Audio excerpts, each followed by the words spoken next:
Dans cette courte vidéo, nous allons couvrir la section 1B des notes de cours, soit un survol du modèle standard et plus précisément la classification des particules élémentaires. Qu'est-ce qu'on veut dire par particules élémentaires? C'est un objet qui n'est pas composé d'autres objets, bien sûr. Donc, c'est un qualificatif structurel.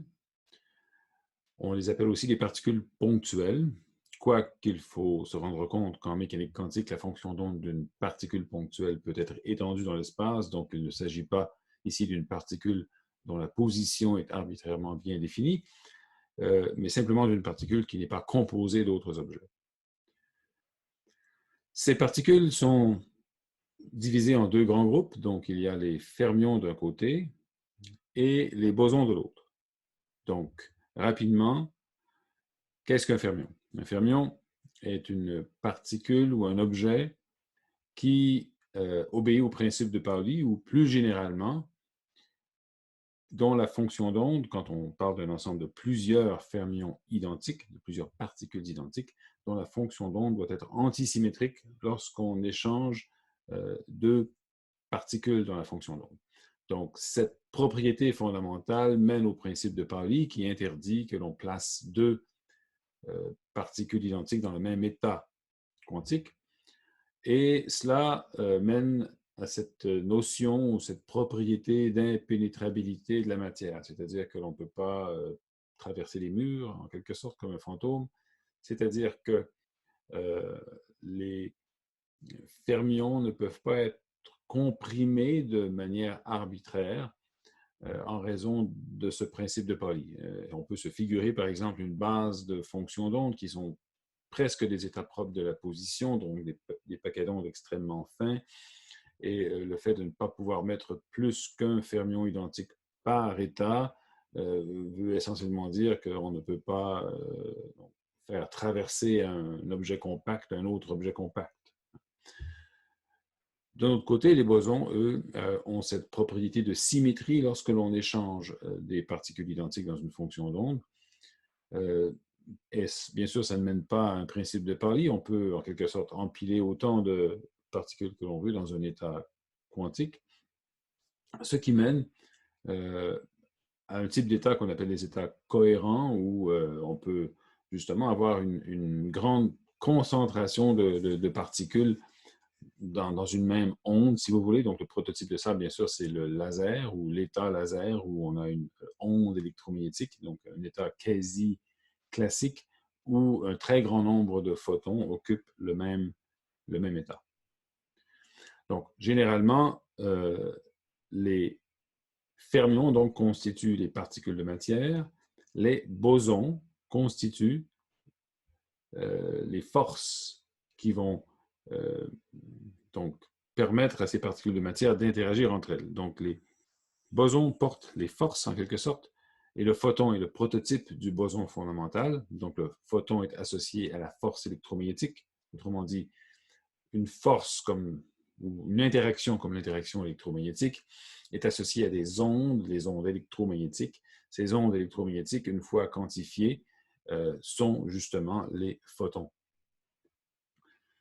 Donc, commençons par les forces, justement. Donc, le photon a une masse nulle, un spin 1.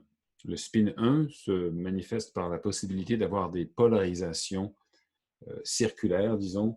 Ça peut être des polarisations transverses aussi, mais généralement, on les associe à des polarisations circulaires, droite ou gauche.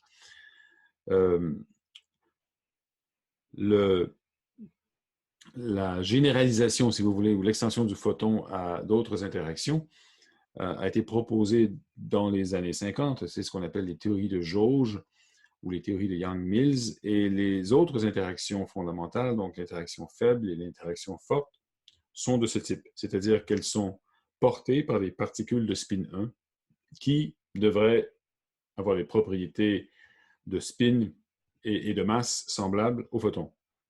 Il se trouve que par le mécanisme de Higgs, les particules qui jouent ce rôle pour l'interaction faible, qu'on appelle le W et le Z, ont une masse même assez énorme, une masse de l'ordre de donc 83 gigaélectronvolts pour le W, le 92 gigaélectronvolts pour le Z.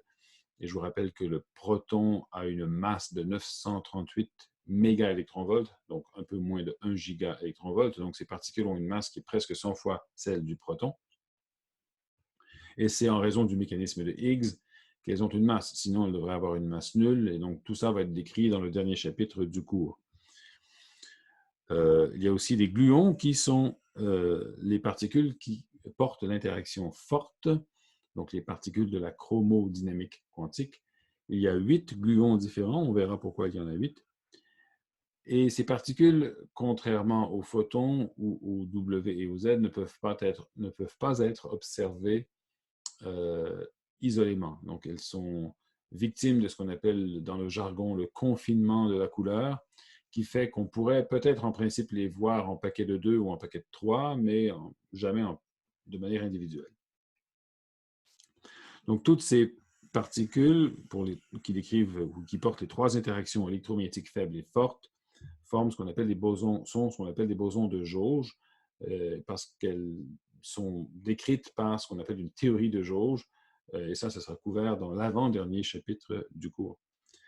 À cela, on devrait ajouter la particule de Higgs, qui est une particule de spin 0, et qui aussi porte une force, mais disons une force qui n'est pas du même genre que les forces qui sont médiées par les bosons de jauge. La particule de Higgs a une masse très grande, elle aussi, de l'ordre de 125 gigaélectronvolts. Donc voilà pour les bosons. Je n'ai pas mentionné le graviton, qui serait présumément la particule qui porte la force de gravité, mais le graviton n'a jamais été observé. Les ondes gravitationnelles ont été détectées, bien sûr, mais sous une forme classique. Les gravitons individuels n'ont jamais été détectés. C'est fort improbable que ce le soit un jour. Et d'ailleurs, on n'a pas de théorie cohérente de la gravitation quantique à ce moment, donc il est difficile de dire si le graviton existe vraiment ou non.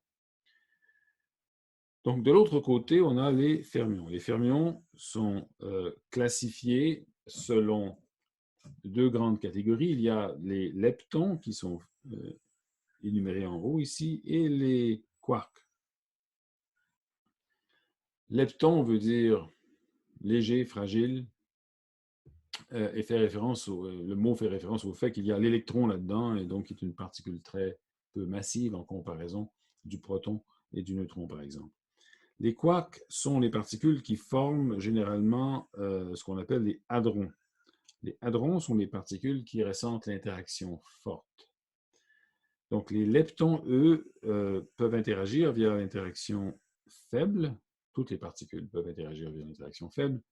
Seules les particules chargées parmi les leptons, bien sûr, vont interagir via l'interaction électromagnétique. La charge des neutrinos est nulle, alors que la charge des particules de la deuxième rangée ici est de -1.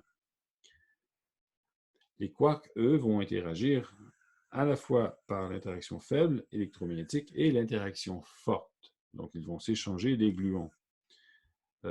Hadron veut dire fort, grand, et ainsi de suite. Ça vient du grec hadros. Donc, toutes les particules formées de quarks vont constituer ce qu'on appelle les hadrons. Les hadrons se distinguent en 2 sous-catégories. Il y aurait les baryons qui sont formés de 3 quarks, comme ceci, peut-être les mêmes, peut-être différents. Donc, par exemple, le proton est formé de 2 quarks U et d'un quark D. Le neutron est formé d'un quark U et de 2 quarks D pour une charge totale de 0. Les baryons étant formés de 3 quarks qui sont des particules de spin 1/2, ont un spin demi-entier. Certains ont un spin 1/2, certains ont un spin 3/2, ça dépend des baryons. Les mésons, au contraire, sont des particules formées d'un quark et d'un antiquark.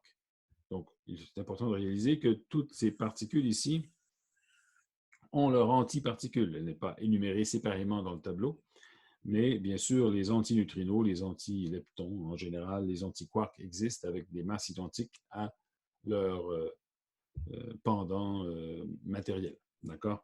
Donc, un méson est formé d'un quark et d'un antiquark. L'exemple le plus connu est celui du méson pi ou du pion. Il y en a plusieurs, il y en a trois en fait. Il y a le pion positif, le pi plus, qui est formé d'un quark U et d'un anti-quark D. Donc on dirait un U avec un anti-D. Le pi- est l'antiparticule du pi plus, donc il est formé d'un anti-U avec un D. Quant au pi 0, il est formé d'un U avec un anti-U et d'un D avec un anti-D. Donc en fait, c'est une superposition cohérente des deux états. C'est une combinaison linéaire, si vous voulez. Donc baryon et méson forment l'ensemble des hadrons qui sont directement observables. Donc toutes ces particules de matière, les quarks et les leptons, ont un spin 1,5.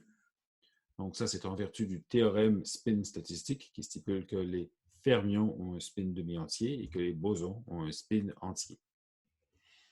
Un détail intéressant, si on fait la somme des charges électriques des particules d'une même famille, donc d'une même colonne dans le tableau, on obtient 0. Ce n'est pas évident quand on regarde ces nombres, parce qu'on a 0, moins 1, 2 tiers, moins 1 tiers, la somme n'est pas égale à 0, mais il y a une particularité des quarks qu'il faut mentionner, c'est qu'ils existent en trois couleurs, appelons ça comme ça n'a rien à voir avec des vraies couleurs, mais trois types.